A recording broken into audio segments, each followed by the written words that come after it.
Alors sur les classes de filles, moi je travaille souvent des textes qui font des liens sur l'éducation des femmes aussi. On travaille beaucoup sur le mouvement des Lumières, sur les débuts de l'émancipation en fait féminine. Donc ça, j'essaie parfois de faire des textes complémentaires là-dessus.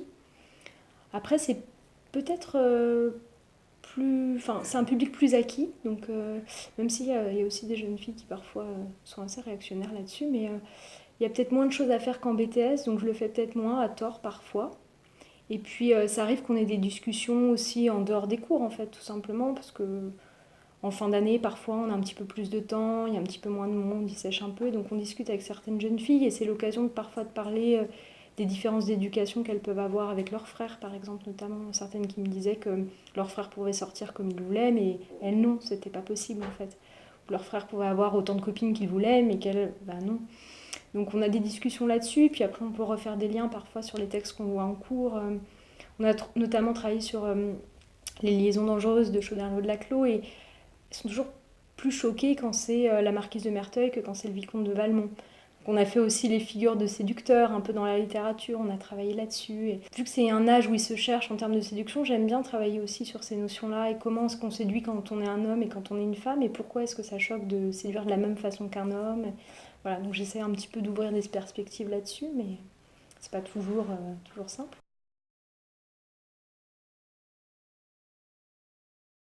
Ça, assez peu. J'ai l'impression qu'il y a.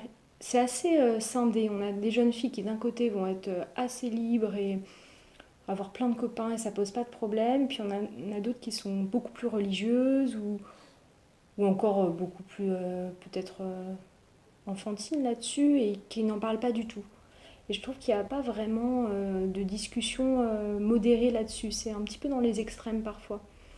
Ou bien des fois, comme l'année dernière, on a des jeunes filles qu'on pensait ne pas du tout être dans ces histoires de copains, et puis qui se retrouvent enceintes en fin d'année. Et là, on se dit que peut-être que, en fait, on aurait dû en parler plus et qu'il n'y a pas assez un discours là-dessus. On en a eu deux l'année dernière quand même. J'en sais pas exactement plus. Je sais que dans les deux cas, c'était une grossesse indésirée. Dans les deux cas, elles ont gardé le bébé. Et c'était des jeunes filles en fait qui ont caché pas mal leur grossesse. On ne l'a pas vu nous. Enfin, euh, après, elles sont parties en vacances et elles devaient être à 4 mois ou 5 mois. Donc, en fait, c'est l'âge où 4-5 mois chez une adolescente, ça peut ne pas se voir si on met des vêtements amples, etc. Et donc, en fait, on l'a appris pendant l'été et elles allaient accoucher en septembre. Donc, on n'a pas vraiment pu les accompagner là-dessus parce qu'en fait, on ne l'a pas su. On a une qui est revenue, qui suit les cours. C'est assez extraordinaire d'ailleurs parce qu'elle arrive à suivre, elle est très sérieuse, elle aide même les autres. Et l'autre, il me semble qu'elle n'a pas réussi à revenir, mais elle n'était pas. Enfin, moi, je ne l'ai pas comme élève, mais il me semble qu'elle n'était pas aussi bien accompagnée par sa famille, en fait. Clairement, si la famille n'est pas derrière, enfin, je ne pense pas qu'elle puisse reprendre les cours correctement. Alors, nous, on est classé politique de la ville, oui. On travaille beaucoup avec les deux théâtres d'Ivry, en fait, et avec le cinéma. Donc, on a un réseau culturel assez riche, on a une mairie qui est très très bien sur le plan culturel, qui met en place des aides financières pour que les places soient très peu chères pour nos élèves. Et donc on a des parcours en fait de spectacles dans l'année où on les emmène régulièrement au théâtre. En fait, chaque classe y va au moins 2 fois à peu près. Et quand on ne peut pas les emmener au théâtre, on les emmène au cinéma. Et puis dans le cadre de ces parcours, alors je sais que ma collègue par exemple, elle a une comédienne qui intervient régulièrement en classe et qui fait des projets de théâtre avec eux. On a aussi souvent le théâtre qui nous propose la venue des comédiens de la pièce en cours en classe, avec des débats, des discussions. Donc ça, c'est quelque chose que j'aime beaucoup en fait à Ivry, c'est que les responsables culturels sont très disponibles. Pareillement, la dernière fois, j'avais des élèves qui voulaient aller au théâtre et au dernier moment, la responsable culturelle m'a proposé des places très très peu chères. Je crois que c'était à 2-3 euros pour les élèves intéressés. Il suffisait qu'ils donnent leur nom et ça, c'est permis par la taille de la ville en fait, qui est pas très grande. Je pense qu'à Paris, dans un théâtre parisien, c'est plus difficile d'avoir un lien aussi proche en fait avec les responsables de la partie éducative du théâtre. Là, on se connaît, ils viennent nous présenter les pièces en fin d'année au lycée. Enfin, il y a vraiment un réseau intéressant. Oui, oui, oui, parce que certains, à la fin des pièces, sont venus nous voir en nous disant qu'ils n'avaient jamais été voir une pièce de leur vie. et qu'ils avaient vraiment beaucoup aimé, parfois plus que nous-mêmes, en tant qu'adultes qui avons parfois un regard plus critique parce qu'on est souvent allé au théâtre, on ne trouve pas forcément la pièce extraordinaire, et puis eux, ils arrivent en nous disant que c'était génial. Donc ça fait toujours plaisir. Et puis j'ai des élèves qui m'ont redemandé des noms de pièces, qui voulaient même aller en voir à Paris, donc qui sont au contraire très partants.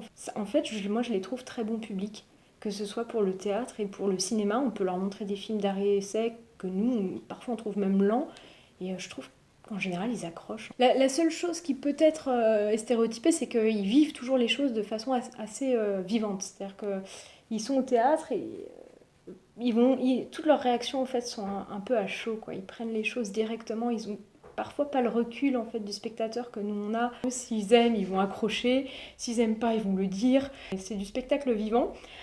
Alors on a retravaillé ça avec eux, avec les comédiens quand même, pour leur expliquer que bon, pour le comédien il voit tout, à la rigueur au cinéma pourquoi pas, mais ça peut être gênant pour le comédien, toutes ces réactions un peu spontanées.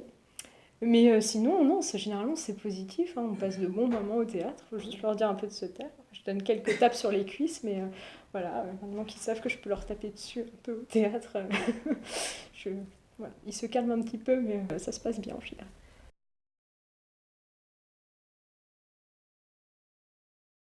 Ça dépend des moments. Moi, au collège, au bout de 5 ans, j'étais fatiguée quand même, parce que j'aimais bien mes élèves, hein. J'aimais beaucoup, mais c'est quand même un âge très fatigant. C'est aussi un des milieux en fait très fatigants parce que la façon dont ils sont au théâtre, bah, c'est x10 en classe, hein. Toutes les réactions, ils les prennent à cœur. Donc je dirais qu'au collège, j'étais un peu fatiguée par moments, même si j'aimais mon métier, hein. Au lycée, je m'épanouis vraiment davantage parce que c'est un âge où il y a plus de possibilités de réflexion. Il y a beaucoup plus d'enjeux aussi pour eux dans leur orientation. Donc je trouve qu'on peut avoir plus de relations privilégiées, ils ont plus de second degré, il y a plus d'humour, enfin il y a plein de choses qui sont possibles en fait, qui le sont moins au collège. Et au collège, je pense aussi que, enfin, quelque part, ils sont dans une relation plus maternelle, et moi je suis encore assez jeune.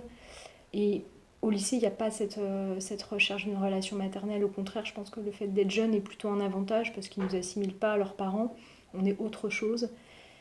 Et donc je trouve que la relation est plus simple en fait au lycée, même si bon, ça se passait bien pour moi aussi avant.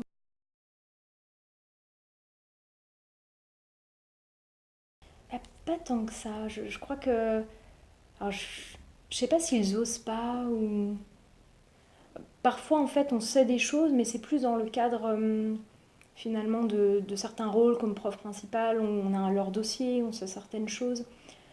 Après, de là à se confier, pas forcément. Alors, j'ai eu une année où quelques élèves se sont confiés. C'était une année très difficile où j'avais une élève qui avait un cancer, qui en est décédée d'ailleurs.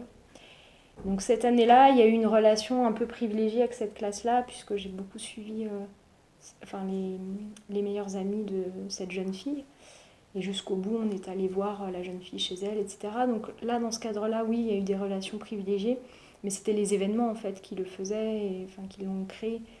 Sur leurs problèmes personnels, je crois qu'ils n'osent pas toujours en parler, non.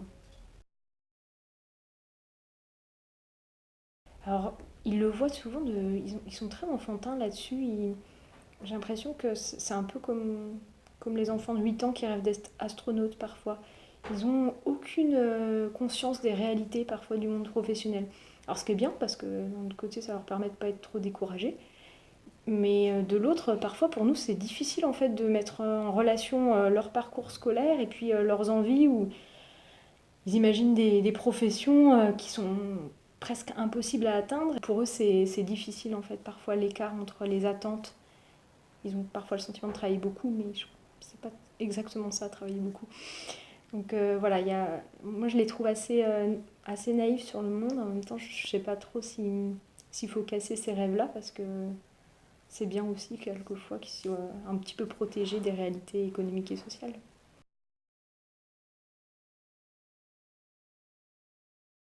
On a certains élèves, oui. Pas tous, hein, il y a des situations très différentes.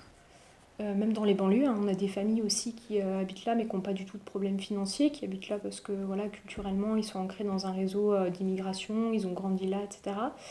Et puis on en a d'autres pour qui c'est vraiment très très compliqué. Enfin, certains qui dorment à 5 frères et sœurs dans une chambre par exemple, qui n'ont pas du tout de lieu de travail personnel en fait, où ils peuvent être tranquilles. d'autres qui arrivent en fait directement d'Afrique, parfois qui nous arrivent en cours d'année, donc qui parlent à peine le français, pour qui l'insertion est difficile en fait en termes de langue, qui souvent d'ailleurs rattrapent très très vite le niveau. Puis oui, pour certains financièrement, on avait des élèves pour qui payer la cantine c'était compliqué, qui ne mangeaient pas forcément le matin ou le midi. Enfin, on a des situations parfois difficiles dont on n'est pas toujours au courant. Souvent c'est l'assistante sociale. Nous on n'a pas trop parfois les dossiers des élèves en main. Donc c'est ce qu'ils veulent bien nous dire. Et puis il y a souvent un tabou là-dessus. On a beaucoup d'élèves qui n'ont pas envie en fait justement de dire que c'est compliqué, que c'est difficile, qui préfèrent justement être considérés comme n'importe qui d'autre dans la classe.